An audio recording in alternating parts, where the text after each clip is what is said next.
शरीर का एहसास जारी रखिए।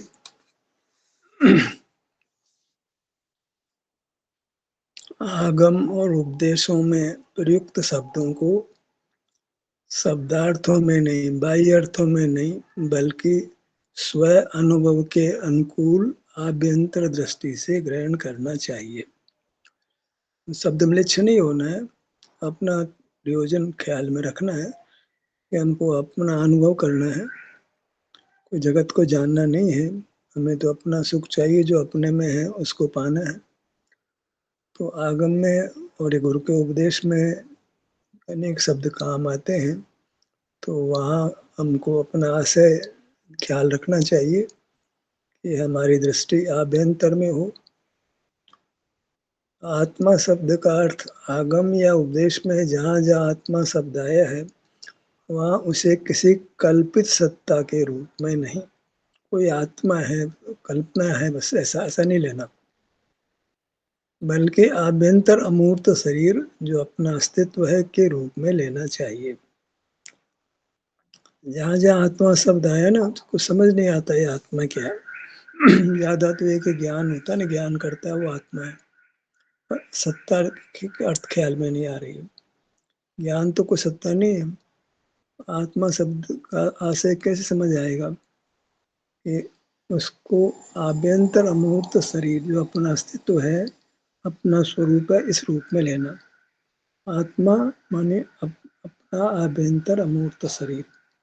एक शब्दों में कहो तो शरीर जिसका हमको एहसास होता है, संवेदन होता है। तो जहाँ जहाँ आत्मा शब्द है, वहाँ वहाँ हमें आभ्यंतर अमूर्त शरीर कहा तो केवल शरीर भी कह सकते हैं, हमें तो अनुभव करना है। तो अपने आभ्यंतर मूर्त शरीर का ही अनुभव होता है। जहाँ जहाँ आत्मा शब्द का प्रयोग आया है, वहाँ वहाँ हमको शरीर शब्द लेना है। ऐसे आगम में उपदेश में आता आत्मा को जानो, आत्मा का ज्ञान करो। जहाँ जहाँ ऐसा कहा गया है, वहाँ उसका तात्पर्य यह है कि अपने आभ्यंतर अमूर्त शरीर का एहसास करो, उसका प्रत्यक्ष अनुभव करो। जानना तो परोक्ष है, तो जानना शब्द क्या लेना, वही प्रत्यक्ष अनुभव करना, स्व संवेदन प्रत्यक्ष अपने शरीर का एहसास करना। जहाँ जहाँ जीव को ज्ञान स्वभाव भी कहा, उसका वास्तविक आशय ये नहीं है कि जीव का स्वभाव ज्ञान है, बल्कि यह कि जीव का स्वभाव सुख है, ऐसा लेना। अतः जीव मूलतः सुख स्वभावी है। जहाँ सब ऐसा प्रयोग होता है कि आत्मा में अनंत गुण है, इसका अर्थ यह है कि हमारा आभ्यंतर अमूर्त शरीर असीम सुख स्वभाव वाला है, या अनंत भी कह सकते हो। तो अनंतता किसकी है? सुख की है, न कि अनंत गुणों की है, ऐसा लेना। 8 कर्मों के विषय से 8 गुण प्रकट होते हैं, ऐसा जहाँ आगम में है, उसका भावार्थ ये लेना चाहिए कि कर्मों के विषय से कोई नए गुण प्रकट नहीं हो जाते, बल्कि केवल सुख प्रकट होता है, क्योंकि सुख ही आत्मा का वास्तविक स्वभाव है। स्वभाव क्या है? सुख है, कोई अनंत गुण स्वभाव नहीं है, सुख स्वभाव है। सभी आगमिक तत्वों का केंद्र ज्ञान को इकट्ठा नहीं करना है। समय सार में क्या लेकर, रोचन सार में, बच्चा में उमा स्वामी ने कहा, कुंद कुंद ने क्या कहा, समुद्र बद्र ने क्या कहा, स्वर्ग नरक क्या है, कर्मों की प्रकृतियां कितनी हैं। ऐसे कोई ज्ञान का संग्रह नहीं करना, बल्कि स्वानुभव है, हम अपना निर्विकल्प अनुभव करें, ऐसा आशय आगम का लेना चाहिए। और वह स्वानुभव मूलतः अपने सुख स्वभाव का अनुभव है। अनुभव किसका? सुख का। ऐसा आता है कि सुख दुख का संभाव से अनुभव करो, तो वहाँ ऐसा लेना है कि कदाचित शरीर में दुख भी हो तो वो अनुभव में आता है। इतना अनुभव करो नहीं, अनुभव में आ जाता है, पर अनुभव तो सुख का करना है। हमारी दृष्टि सुख पर है, वेदना पर नहीं है। वेदना अनुभव में आ जाती है, उसको भगाने की चेष्टा भी नहीं करते, संभाव रखते हैं, पर हमारी दृष्टि, हमारा लक्ष्य कोई वेदना या दुख दुख पे नहीं है, हमारा गंतव्य वो नहीं है। हम तो सुख पाना चाहते हैं। तो हमारा, जैसे अर्जुन को चिड़िया पूरी दिख रही है तो भी कहता है मेरे को तो उसकी आंख दिख रही है, लक्ष्य में उसका आंख पर है। ऐसे ही ध्याता का लक्ष्य सुख पर है, जो उसके शरीर में अनुभव में आता है या आने वाला है। तो सुख ही जो है मौजूद है, किसी में मौजूद है, उस पे दृष्टि है। वेदना भी खड़ी हो गई है, अनुभव में आ गई है, पर उसकी दृष्टि वेदना पर नहीं है। अनुभव में आने पर भी उसका साध्य, उसका आराध्य, उसका ध्येय वेदना नहीं है। वेदना का ध्यान नहीं करता है वो। जैसे अर्जुन चिड़िया को पूरा नहीं देखता है, वो तो आँख को देख रहा है। तो लक्ष्य उसका, उसका ध्येय वो आँख है। ऐसे ही ध्याता का ध्येय वो ध्यान सुख है, जो शरीर में पाया जाता है। श्वास उसका ध्येय नहीं है। आनापान को देखो, आनापान को देखो, आनापान को देखो। आनापान अनुभव में आना अलग बात है, क्योंकि बहुत तेज दौड़ के अब ध्यान करने बैठे तो श्वास जल्दी आएगी जाएगी मालूम पड़ती है। पर उसके लिए कोई ध्यान करने बैठे थे क्या हम? श्वास को देखने के लिए। हम तो सुख, हमारी दृष्टि सुख पर है, श्वास पर नहीं है। ऐसे ही मान लो हृदय बहुत तेज धड़क रहा है, बीमारी के कारण से या दौड़ के आए, कुछ चिंता का प्रश्न पैदा हो गया, कोई ऐसा या कोई ऐसा कोई प्रकरण बन गया, तो हृदय बहुत धड़कने लग गया। तो वो दृष्टि उस पर नहीं है, अनुभव में तो आ रहा है। कैसा आ रहा है? बिना इंद्रियों, बिना मन के आ रहा है, डायरेक्ट आ रहा है, वो प्रत्यक्ष है वो। श्वास भी प्रत्यक्ष अनुभव में आती से मन इंद्रिय मस्तिष्क का विषय नहीं है, धड़कन भी कोई मन इंद्रिय का विषय नहीं है, वो प्रत्यक्ष अनुभव में आ रही है, अतीन्द्रिय है, तो भी वो ध्यान का ध्येय नहीं है। हम यही कोशिश करेंगे, हमको धड़कन देखनी है जी, हमको श्वास देखनी है जी, श्वास देखो, धड़कन देखो, खड़कन देखो। मलेरिया में, गर्मी के मौसम में भी ठंड का अनुभव हो रहा है, ठंड का अनुभव करो जी। ये कोई बात नहीं। दृष्टि साफ, अपना शरीर जो अपने अपनी रचना है, और वहाँ उसको पाना, अपनी वस्तु को पाना है, और वहाँ सुख की स्थिति को पाना है। सुख की स्थिति का ध्यान करेंगे, अपने शरीर का जो अपना स्वरूप है, पाँव से मस्तक तक जो अमूर्त है, उसका ध्यान करेंगे। उसका स्वभाव सुख है, सुख रूप से परिणमता स्वभाव से, उस सुख का ध्यान करेंगे, मन अनुभव करेंगे। आत्मा शब्द आया है, और जो भी सुख दुख की स्थिति के संभाव से अनुभव करना ही आया है। अनंत गुण बोला तो अनंत गुण का मतलब सुख भी अनंत गुण, सुख ही अनंत है, सुख में कोई कमी नहीं है, सुख की अनंतता है। तो अनंत, अनंत गुण का मतलब एक अनंत सुख, ऐसा लेना। तो अगर आप अनुभव की दृष्टि से जिनवाणी पढ़ेंगे, तब तो कहीं वस्तुतः सही स्थान पर पहुंच जाएंगे। और शब्दार्थ ग्रहण करेंगे, और आपको लक्ष्य पता नहीं कि आपको क्या करना है, तो फिर आप धोखा खाएंगे। 8 गुण प्रकट होते हैं तो भैया एक सुख ही प्रकट होता है, सुख ही हमको चाहिए जो हमको मिल जाता है। तो 8 कर्म है, तो उसके अभाव से ऐसा निर्णय लिया गया कि हाँ, एक एक कर्म के अभाव से एक एक गुण प्रकट होना चाहिए। ये युक्ति है, पर ऐसी युक्ति अपने काम की नहीं है। मार्ग कोई युक्ति गम्य नहीं है, मार्ग अनुभव गम्य है। तो युक्ति से भाई हमको अनुभव से समझ आई तो समझ हमारा गुण हो गया, नहीं गुण नहीं हुआ। समझ तो आई है, उसमें मूल शरीर की निमित्ता है ही है, पराधीनता तो है ही।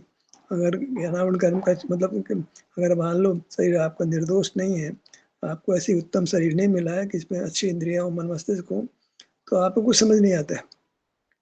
तो पराधीनता से समझ आती है, अनुभव के बाद भी समझ आती है, वो प्रत्यक्ष नहीं आती है, पराधीनता से आती है।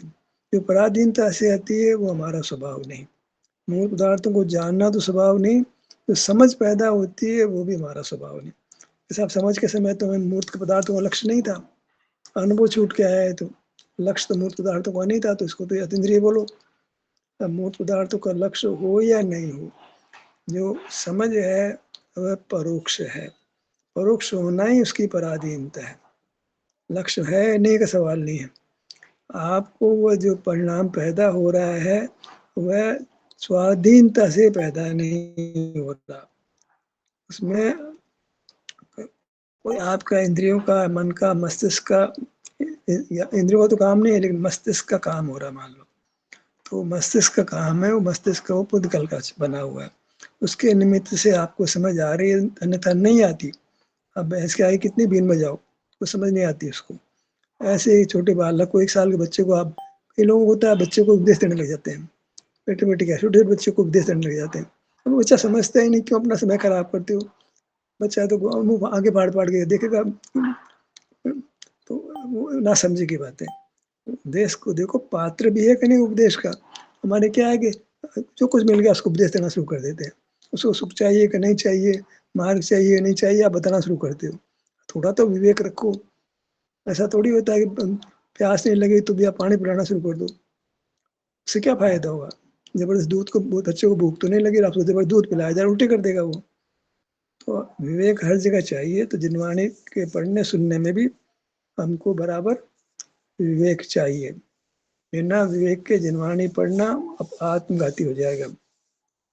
अच्छी तरह समझ लेना चाहिए। जिनवाणी को हम शब्द से ग्रहण नहीं कर सकते, कारण कि हमको युक्ति का प्रयोग भी करना है और अनुभव का प्रयोग भी करना है। केवल आगमी फाइनल वर्ड होता ना, तब तो कोई बात ही नहीं थी। गुरु का वचन ही फाइनल वर्ड होता तो कोई बात ही नहीं थी।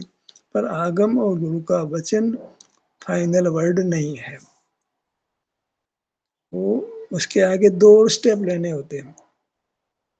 वो स्कूल में पहले दूसरी क्लास पढ़ी, पूरी पढ़ाई हो गई तो नौकरी तो मिलने वाली नहीं उसके आधार पे। आप मजदूरी का काम कर सकते हो। अगर आपको जिनवाणी का भाव समझना है तो गहराई से आपको समझना होगा। मतलब गहराई इसका मतलब क्या है? युक्ति का प्रयोग भी करना है, अनुभव भी करना है।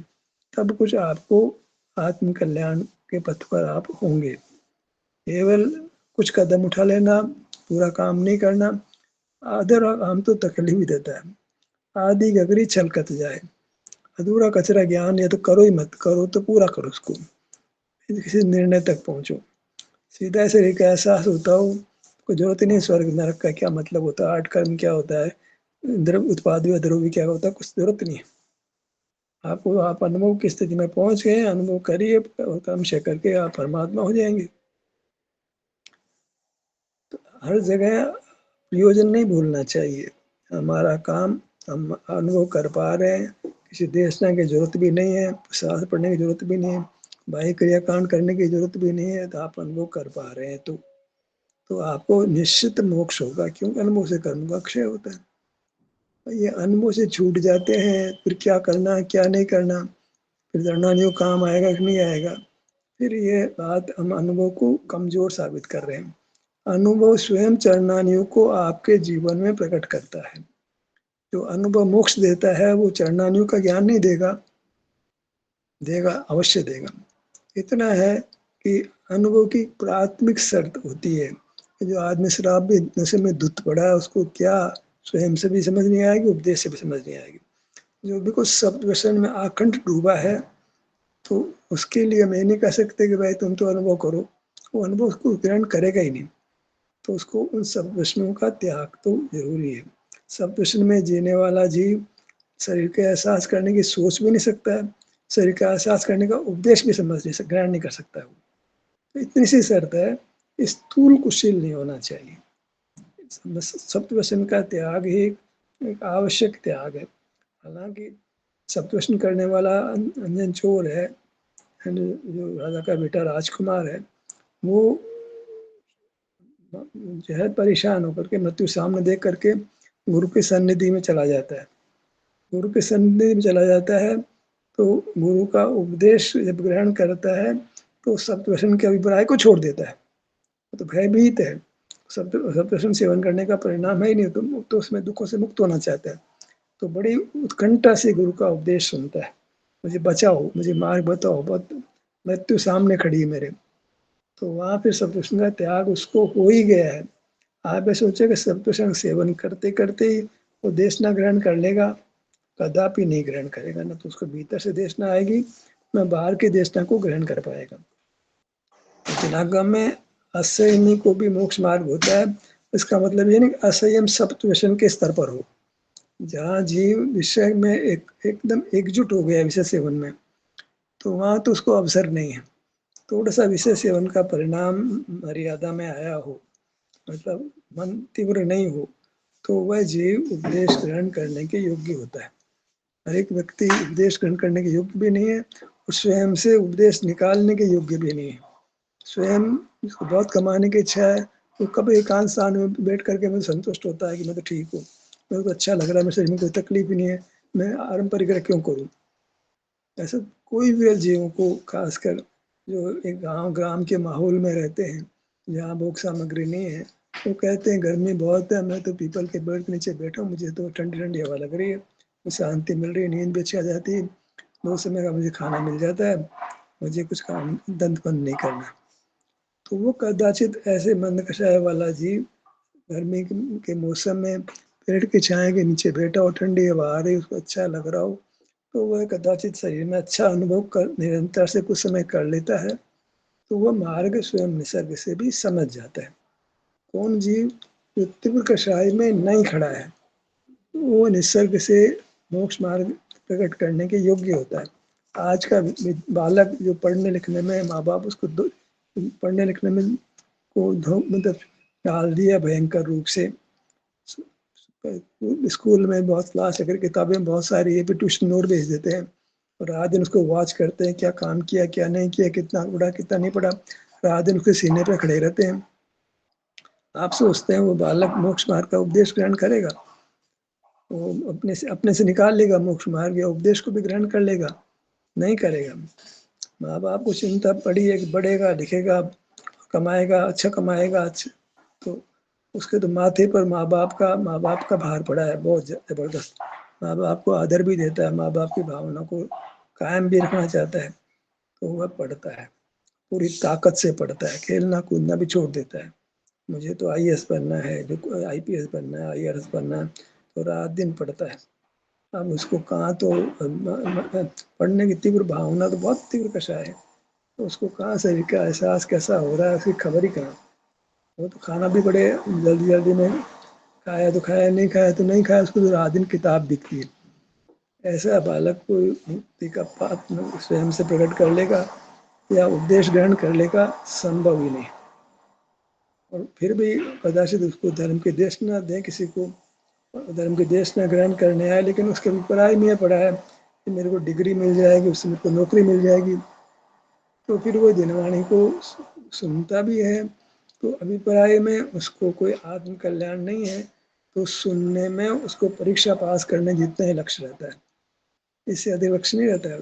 उसको आत्म कल्याण करना भी नहीं है।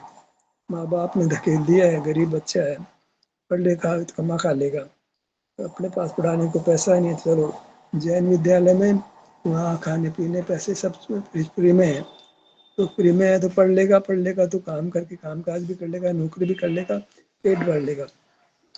वो बच्चा भी माँ बाप के अभिप्राय को समझता है, मैं पढ़ लूँगा लिख लूँगा कमा लूँगा खा लूँगा, माँ बाप को भी मैं संभाल लूँगा, तो उसका लक्ष्य कमाने का रहता है। तो जैसे ही परीक्षा पास करता है तैसे ही कमाने में लग जाता है, पर जिनवाने को हाथ भी नहीं लगाता है। क्यों नहीं लगाता? जिनवाने को हाथ लगाने के लिए आया ही नहीं था। उसके तो अभिप्राय में यही था कि मैं डिग्री हासिल कर लूँगा, नौकरी लग जाऊँगा, पढ़ लिख लूँगा, माँ बाप को भी संभाल लूँगा, अपने को भी संभाल लूँगा, अच्छी नौकरी मिल जाएगी, अच्छा परिवार बच जाएगा। ऐसे अभिप्राय वाले जीव जिनवाणी पढ़ने के लिए पढ़ते ही नहीं है। उनका अभिप्राय तो परीक्षा पास करने का होता है, तो वो कोई आत्मित कर पाते हैं? नहीं कर पाते।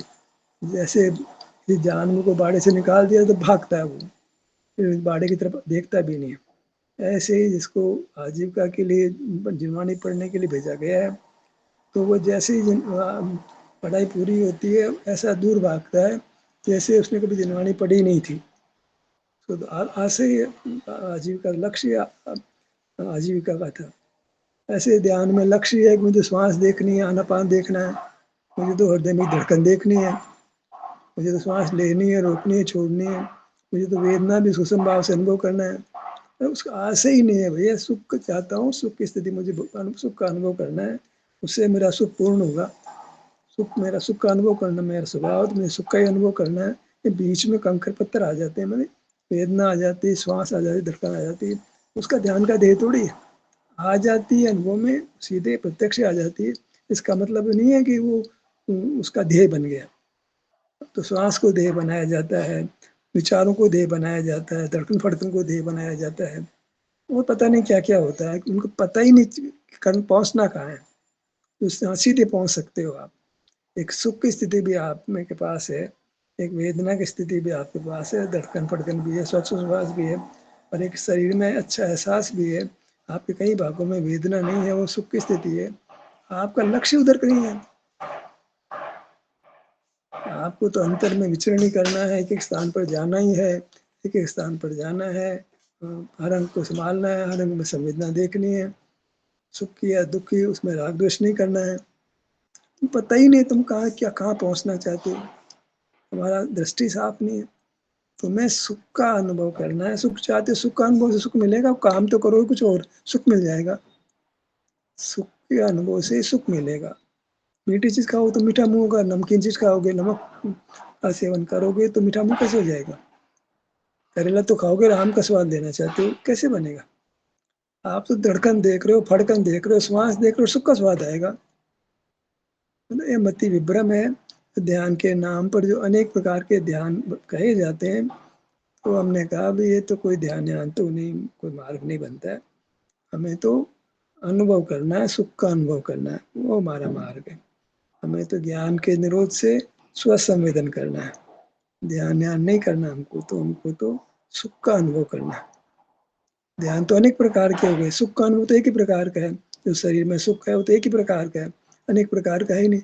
विषय सुख भले अनेक प्रकार का हो, शरीर का सुख तो एक ही प्रकार का है। हमें तो शरीर के सुख का अनुभव करना है, वही वास्तविक सुख है। उसी लक्ष्य से हम ध्यान करेंगे, वही ध्यान कहलाएगा। बाकी तो ध्यान के नाम पे फिर एक पाखंड होगा। जैसे धर्म के नाम पर पूजा करो, अभिषेक करो, तीर्थ यात्रा करो, उपवास करो, ये एक पाखंड चला है। वस्त्र बदल लो, नग्न हो जाओ, मालूम भी नहीं करना क्या है। मोक्ष मार्ग क्या है तो मालूम नहीं, सुख का अनुभव करना अपने शरीर में। ये मोक्ष मार्ग तो पता ही नहीं है, मुनि बन जा रहे हैं, ब्रह्मचर्य ले लिया है, पूजा का काम करते हैं, कराते हैं। ये क्या हो रहा है ये? इससे कोई मोक्ष मार्ग बनता है? मोक्ष मार्ग तो मोक्ष मार्ग के तरीके से बनता है। तो पहले मोक्ष मार्ग प्रकट हुआ और जीवन में तो उपदेश देने का अधिकारी बनता है। मोक्ष मार्ग तो जीवन में प्रकट ही नहीं हुआ और उपदेश देने लगे हैं। तो हम तो धर्म का काम करते हैं। अरे भाई धर्म है ही नहीं और धर्म तो बदले में अर्थ चाहता ही नहीं है। धर्म का फल तो अपने आप सीधे मिलता है, सुख मिलता है। धर्म के फल में सुख नहीं लेकर के पैसा लेते हो, ये तो धर्म का दुरुपयोग है। बच्चे को बेच करके आप जो है अपनी बेटी को वेश्यावृत्ति करा के बस आजीविका कमाने जैसा है। अरे बेटी इसलिए थी क्या तुम आजीविका कमाओ, उसको वेश्यावृत्ति में लगा के आजीविका कमाओ। पत्नी को वेश्यावृत्ति में लगा दो, बेटी को वेश्यावृत्ति में लगा दो, बहन को उसमें लगा दो। अब क्या करें? बेटा मर गया तो बहू को कहो कि तुम भी जो है सती बन जाओ, तुम्हारी आजीविका बन जाएगी, मंदिर बन जाएगा, हमारी आजीविका बन जाएगी। ये कोई प्रयोजन है? ऐसे लक्ष्य भ्रष्ट बहुत होते हैं। धर्म के मार्ग में भी लक्ष्य भ्रष्टता बहुत है। हमें बिल्कुल जागरूक रहना है। धर्म करने आए, सुख पाने के लिए आए हैं, कोई मति विभ्रम करने के लिए नहीं आए। उन मार्ग में जाने के लिए नहीं आए। किसी गुरु का शिष्य बनने के लिए नहीं आए। हम सुख पाने के लिए आए हैं। किसी को गुरु बनाने के लिए नहीं आए हैं, सुख पाने के लिए आए हैं। किसी को भगवान मान के उसे पूजा करने के लिए नहीं आए हैं। स्वयं सुखी होने के लिए, स्वयं भगवान बनने के लिए आए हैं। यहाँ भगवान बनने की बात ही नहीं, केवल पूजा करने की बात है, वहाँ तो कोई मार्ग ही नहीं। पूजा करने से भगवान नहीं बनते हैं। भगवान ने जो किया है, वही करने से भगवान बनेंगे। भगवान तो स्वरूप में मगन होकर के भगवान बने। तो पूजा करने से कोई भगवान बनता ही नहीं है। स्वरूप च्युति है। अनुभव करके भगवान हुए तो हमको भी अपना अनुभव करके, अपना अनुभव माने सुख का अनुभव करके। आप तो सुख स्वभावित, अपना अनुभव सुख का अनुभव ही होगा। वो तो कर्म का विपाक है, वेदना को होना, श्वास को होना, धड़कन फड़कन होना, है तो कर्म का विपाक है। हमारा स्वरूप ही नहीं है।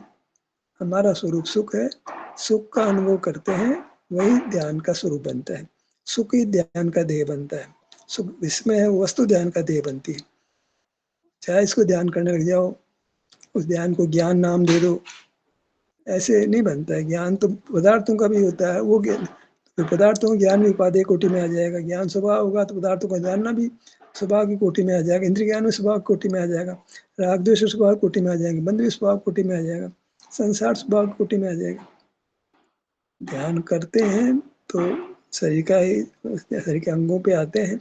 वो शरीर हमारा ही, अंग हमारे ही है और वहाँ हम सुख की स्थिति हमको मिलती है, उसका अनुभव करते हैं। तो फिर हमारा यह ध्यान यथार्थ ध्यान होता है। उससे निश्चित ही कर्मों का क्षय होगा, परमात्मा से प्राप्त होगी। ये सत्र यहीं समाप्त होता है। 5 मिनट बचे हैं, वो चर्चा करना चाहे तो कर सकते हैं।